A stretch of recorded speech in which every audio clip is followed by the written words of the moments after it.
Today we're going to look at quadratic word problems where the equation is given to you.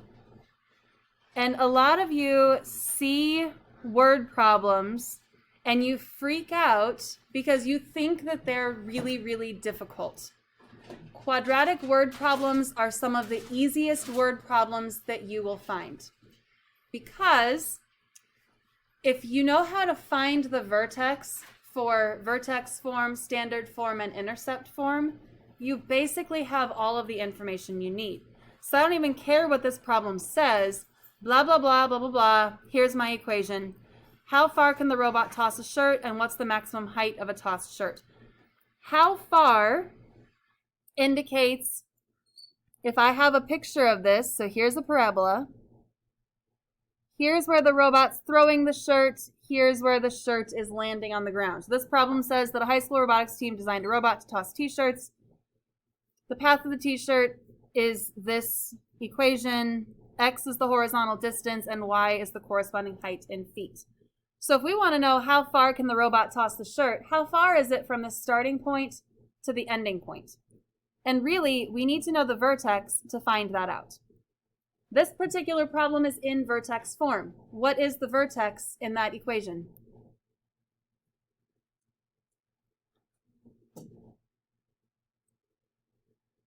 The negative 26 tells us that it is positive 26 and then positive 18.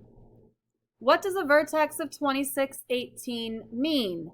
That means 26 feet into this thing, that t-shirt is 18 feet high. We can actually answer part B really, really easily right now. What is the maximum height of a tossed t-shirt? Actually, why don't I highlight that in blue? The maximum height is the Y value of your vertex. So if you know the Y value of your vertex, you know the answer to this. The maximum height of a tossed t-shirt is 18 feet. How far? If we go 26 feet from where we toss the t-shirt to the middle, a parabola is symmetrical. How far is it from the middle over to here? That's another 26 feet, and 26 plus 26 is 52 feet. So how far? They're looking at the horizontal distance from the left side of the parabola to the right side of the parabola. Then they're going to ask us a question to make us think a little bit. If a fan is 23 feet from the robot on flat ground, would it be possible to catch the shirt? 23 feet would be like right here. So imagine there's somebody standing right there. Can that person catch the t-shirt? Why not? It's going to be pretty close to 18 feet high, probably 17-ish feet high.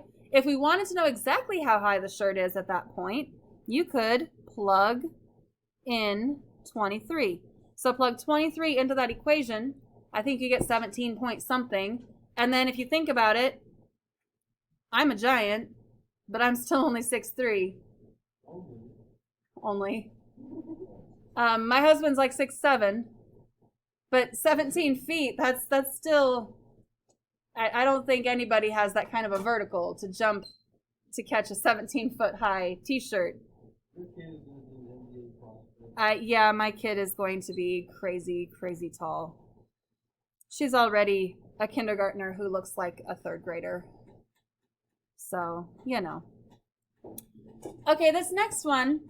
I wanted to say, when you have vertex form, if there isn't a picture, draw a picture. Because if you have a picture, then you can see that 26 feet, 18 feet high, another 26 feet. It's easier to visualize all of this when you have a picture. So if there isn't a picture, draw one. Even if it's super crazy. Like, even if you draw that. Like, I would never accept that as a parabola when you graphed it. But if that picture helps you to do this problem, totally fine. This one has a picture, which is nice.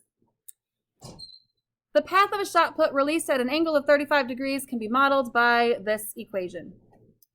Okay, that 35-degree stuff, we don't care.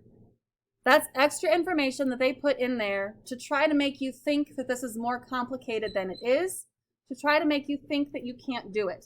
Don't give in to that. You can do this. It is possible. This one is standard form. What is the maximum height of the shot put? To get maximum height, we need to have the vertex. So the vertex is going to be up here, and the y value of our vertex is going to be our maximum height. How do we get the x value of our vertex in standard form? Do you remember that formula I told you many, many times the first time we learned it? X equals opposite of b over 2a. And up on the board, I wrote it like this, opposite of b over, and then I put 2a in parentheses, because when you type it in your calculator, putting parentheses around the bottom is very, very helpful. So the opposite of our b is negative 0.7 divided by 2 times negative 0.01. So negative 0.7 divided by parentheses 2 times negative 0.01. You should get 35. Here's what happens if you don't use parentheses. If you just type this in without parentheses, it's going to do the division before the multiplication, and 0.003, that doesn't make any sense. 0.0 feet, that doesn't make any sense. So you definitely need those parentheses. The x value of our vertex is 35. How do we find the y value of our vertex? You have to plug it in. So negative 0.01 times 35 squared plus 0.7 times 35 plus 6.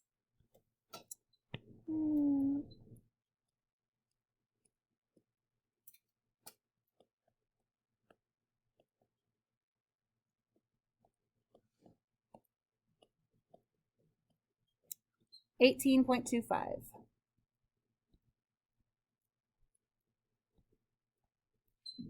So 35 feet in, so at this point we are 35 feet away from the thrower. And at that point we are 18.25 feet high.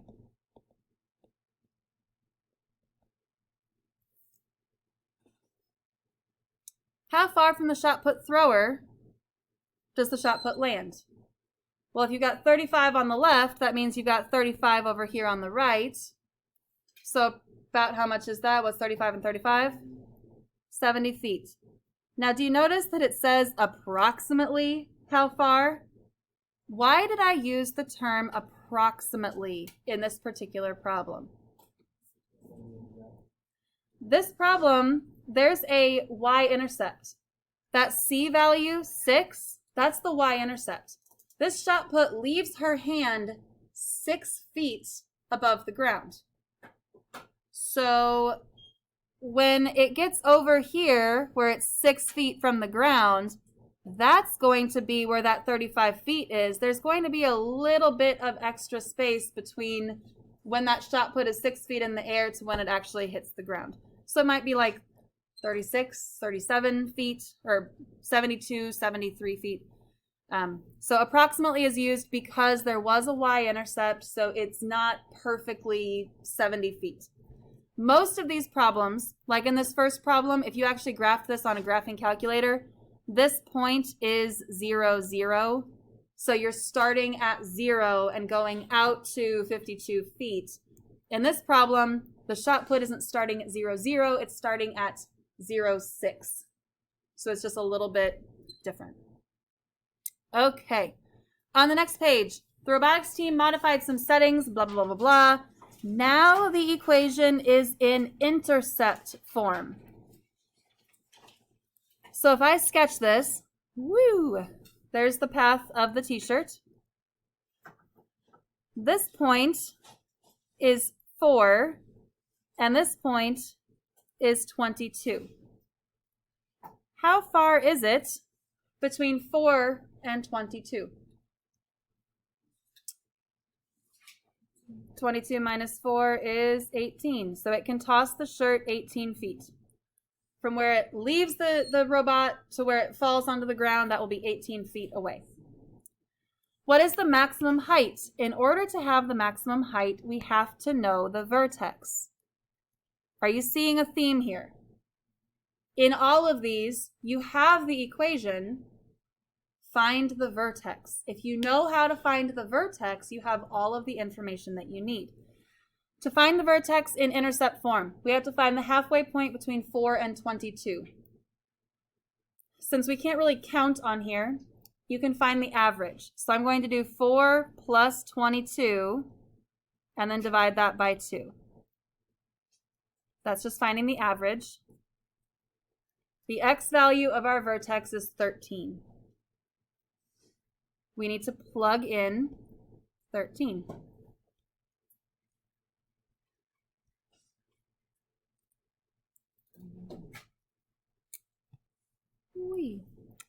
Negative 0.3, 13 minus 4, 13 minus 22, 24.3. So 24.3 feet is the maximum height of the tossed t-shirt.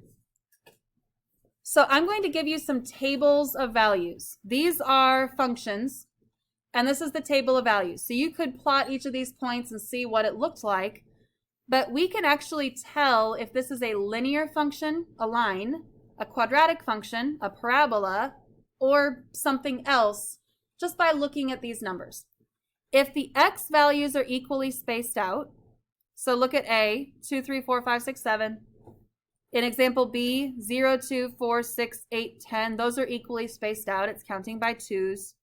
And then in C, we're counting by 1s. If your x values are equally spaced out, you can look at the differences of the y values. So let's actually do B first. How would we get from negative 26 to negative 11? We'd have to add something, but to figure it out, you can do negative 11 minus negative 26. So take the second number minus the first number. There's 15 units in between negative 26 and negative 11. Then you would do 4 minus negative 11, and you would get 15. 19 minus 4 is 15. 34 minus 19, and 49 minus 34 is 15. We are increasing at a steady rate. We're increasing by 15 each time. If that first level is the same, that means that this is a linear function. If you plotted these points, they would line up perfectly in a straight line. So let's try that in A.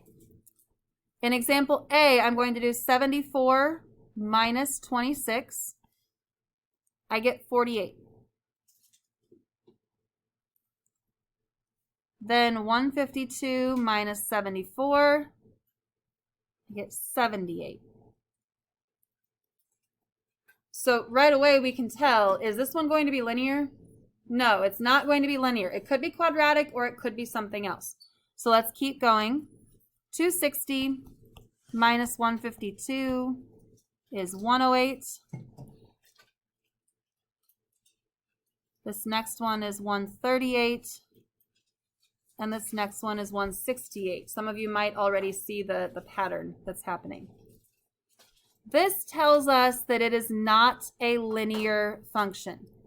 So now we're going to try the second level of differences. We're going to find the differences of the differences. So I'm going to do 78 minus 48 and get 30. 108 minus 78, I get 30. I get 30 again. I get 30 again. The second level being the same means that this is a quadratic function. First level the same indicates linear. Second level the same indicates quadratic. So try C on your own and let's see what happens in example C. First level of differences in purple, not the same, so not linear. Second level of differences in pink, not the same, so not quadratic. That means that this function is neither linear nor quadratic. It is something else that we will get to eventually. down the road.